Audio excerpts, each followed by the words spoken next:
Току-що приключи печенето на кекс в Ultimate Instant Pot.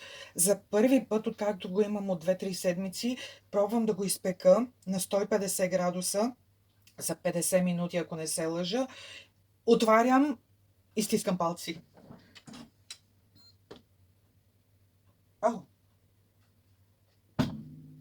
Окей. Ето да ви покажа как изглежда кекса отвътре. Момента на истината. Клечката не е много суха.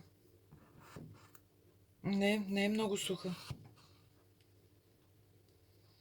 Може би ще трябва да го извада от формата и да го обърна и да го запека за още няколко минути.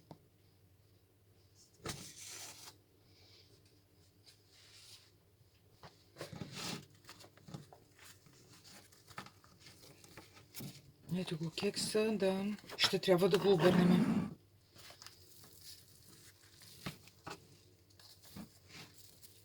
Не, я вижте как отвътре тече.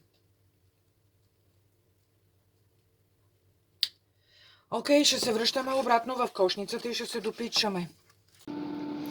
След 150 градуса и 29 минути ми е любопитно да видя моя кекс докъде се докара. Ето тук, това е кекса.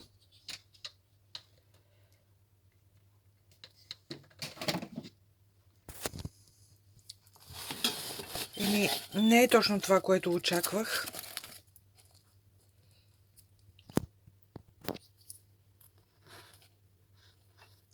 Поне е изпечен. Поне е добре изпечен. Да, форма няма никаква, но поне е изпечен с обръщане. Явно проблема е в моята форма за кекс, но това с течение на времето ще го разучавам по-добре.